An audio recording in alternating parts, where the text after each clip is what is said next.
सुप्रभात बच्चों। हिंदी की कक्षा में एक बार फिर से आप सबका बहुत बहुत स्वागत है। आज हम पढ़ेंगे पाठ नंबर 4 जिसका नाम है डॉक्टर अब्दुल कलाम जी से साक्षात्कार। यानी कि बच्चों डॉक्टर अब्दुल कलाम जी से इंटरव्यू को कहा जाता है हिंदी में साक्षात्कार। आइए इनके साक्षात्कार को पढ़ते हैं। सबसे पहले जानिए, भारतीय युवाओं के लिए प्रेरणा में अग्रणी भारत के पूर्व राष्ट्रपति डॉक्टर अब्दुल कलाम ऐसे व्यक्ति के धनी थे कि सहज ही वह बच्चों व लोगों को अपनी ओर मोह लेते थे। इस पाठ में एक घटना के माध्यम से कलाम जी ने बच्चों को साहसी व दृढ़ विश्वासी बनने की प्रेरणा दी है। आइए पढ़ें। तो बच्चों जानिए पहले इस बात को, अगर तुम सूरज की तरह चमकना चाहते हो तो पहले सूरज की तरह चलो। यह बात अब्दुल कलाम जी ने कही थी। यानी इसका बच्चों इस बात का जो अर्थ है वह यह है, यदि आप सफलता प्राप्त करना चाहते हैं, आप चाहते हैं कि जग में आपका नाम हो, आप भी सूरज की तरह चमके, आप भी प्रकाशित हो, तो उसके लिए बच्चों आपको सूरज की तरह तपना भी होगा। यानी कि आपको कठिन परिश्रम करना होगा। एक और बच्चों बात देखिए, सफलता की प्राप्ति के लिए हमें समस्याओं पर विजय प्राप्त करनी होगी। ये बात भी अब्दुल कलाम जी ने कही है। बच्चों कहने का यह अर्थ है, यदि आपको सफलता प्राप्त करनी है तो कोई भी समस्या आए, आपको उस समस्याओं को बच्चों किसी भी ना किसी तरीके से हल करना है। वो कैसे करना है बच्चों, क्योंकि सभी की समस्याएं अलग अलग होती हैं। आपको समस्याओं के घेरे में नहीं रहना है, उन समस्याओं को पार करते हुए आपको सफलता प्राप्त करनी ही होगी। आगे देखिए बच्चों, शिवम पूछते हैं अब्दुल कलाम जी से, सबसे पहले आप हमें अपने बचपन की कोई अविस्मरणीय घटना सुनाइए। तो डॉक्टर अब्दुल कलाम बोलते हैं, मुझे याद है जब मैं 5वीं कक्षा में था तो हमारे शिक्षक श्री शिव सुब्रमण्यम अय्यर ने हमें बताया कि पक्षी कैसे उड़ते हैं। वे हमें रामेश्वरम के समुद्र तट पर ले गए। वहां बड़ी बारीकी से उन्होंने पक्षियों के उड़ने के बारे में बताया। उनके द्वारा दिए गए जीवंत उदाहरण से वह घटना मेरे मन मस्तिष्क में हमेशा के लिए बैठ गई। उसी घटना से प्रेरित होकर मैंने विज्ञान को अपनी पढ़ाई का विषय बना लिया। तो बच्चों रवि कहता है, पढ़ाई के लिए हमें कौन सी भाषा को प्रमुखता देनी चाहिए? तो डॉक्टर अब्दुल कलाम बताते हैं, स्कूल कॉलेजों के माध्यम के रूप में मातृभाषा का चुनाव किया जा सकता है, क्योंकि युवा अपनी मातृभाषा में ही सोचता है और उसी में अपनी बात सहजता से कहने में सक्षम होता है। पर इसमें कोई दो राय नहीं कि वैश्विक स्तर पर संपर्क के लिए हमें अंग्रेजी जैसी संपर्क भाषा की नितांत आवश्यकता है। मैंने स्वयं माध्यमिक शिक्षा तक की पढ़ाई अपनी मातृभाषा के माध्यम से पूरी की, जबकि कॉलेज और उसके आगे की पढ़ाई अंग्रेजी माध्यम से की है। तो अर्शी कहती है, बच्चों आपकी तरह सफल बनने के लिए हमें क्या करना चाहिए? तो डॉक्टर अब्दुल कलाम कहते हैं, युवा अवस्था में कदम रखते ही आपको जीवन का लक्ष्य निर्धारित कर लेना चाहिए। हमेशा बड़ा ही सोचना चाहिए। जैसे ही आपको अपने लक्ष्य की अनुभूति हो तभी से आपको उस दिशा में प्रयास और श्रम प्रारंभ कर देना चाहिए। जी तोड़ मेहनत करके अपने मार्ग पर अग्रसर होना चाहिए। जैसे जैसे आप आगे की ओर बढ़ेंगे, आपका सामना बाधाओं तथा कठिनाइयों से होगा। समस्याओं को पराजित करने के लिए आपको अपने अंदर दृढ़ विश्वास पैदा करना होगा। यह भी जरूरी है कि आप निरंतर ज्ञान अर्जित करते रहें।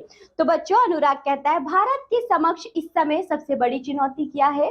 तो डॉक्टर अब्दुल कलाम कहते हैं, सन 2020 तक भारत को एक विकसित राष्ट्र के रूप में परिवर्तित करना है। देश के 1.5 अरब से अधिक नागरिकों को समृद्ध बनाना है, उन्हें खुशहाल देखना है। यही राष्ट्र के समक्ष सबसे बड़ी चुनौती है। तो तुषार कहता है, बच्चों प्रवासी भारतीय अपनी मातृभूमि के प्रति श्रद्धा का भाव कैसे उजागर करें? प्रवासी यानी कि बच्चों जो बाहर लोग रहते हैं ना, जो बाहर भारतीय रहते हैं विदेशों में, उनकी बात हो रही। तो डॉक्टर अब्दुल कलाम कहते हैं, भारतीय मूल का कोई भी व्यक्ति एक वृहद भारतीय परिवार का अंग है। उसे भारतीय संस्कृति विरासत पर गर्व होना चाहिए। अपनी मातृभूमि से किसी न किसी रूप में जुड़े रहना ही उसके प्रति श्रद्धा की भावना को उजागर करना है। कालिंदी कहती है, बच्चों यदि सभी बच्चे वैज्ञानिक, इंजीनियर, डॉक्टर आदि बनना चाहें तो क्या यह उचित होगा? क्या देश में किसान, मजदूर या अन्य क्षेत्रों से जुड़े लोगों की आवश्यकता नहीं होगी? तो डॉक्टर अब्दुल कलाम कहते हैं किसान, मजदूर, दस्तकार आदि सभी हमारे राष्ट्र के अभिन्न अंग हैं।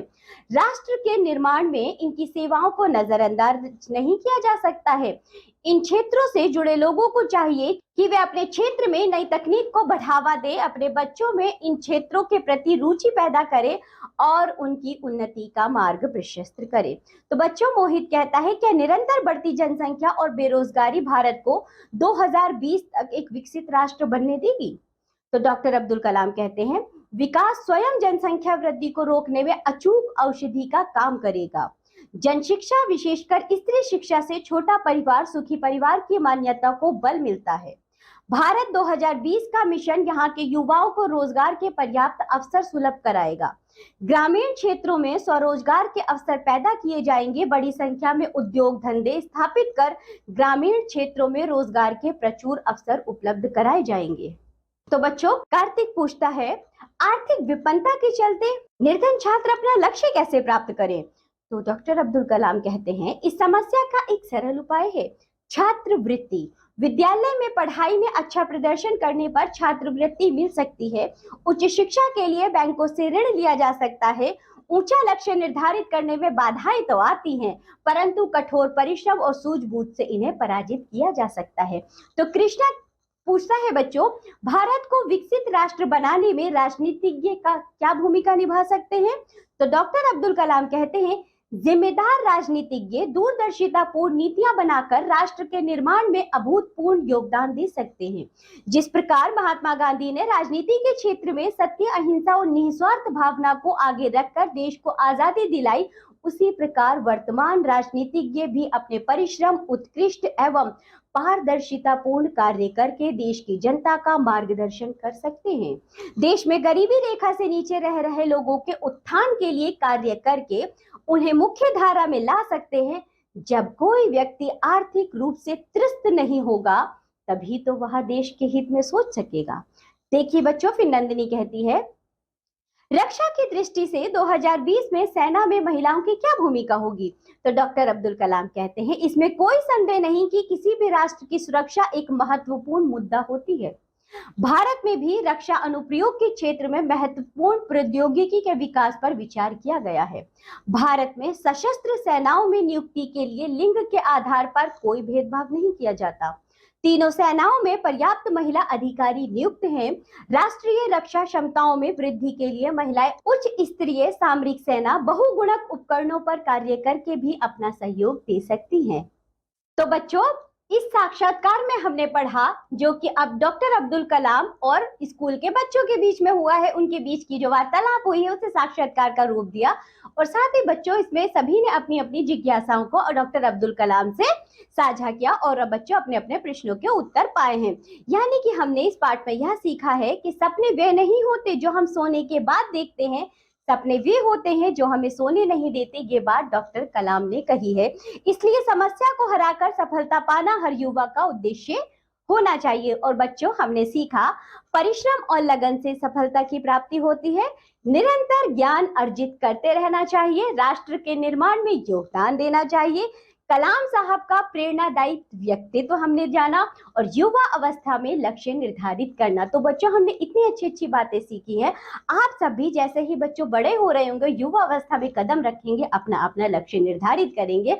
और बच्चों, उस लक्ष्य की प्राप्ति के लिए, बच्चों सफलता को पाने के लिए आप किसी भी बाधा को आने नहीं देंगे और सभी मुसीबतों को पार करते हुए सभी अपने लक्ष्य को प्राप्त करेंगे। तो चलिए, इसी के साथ ये पाठ होता है यहाँ समाप्त। अब हम मिलेंगे आपसे अगली कक्षा में, तब तक के लिए बाय बच्चों।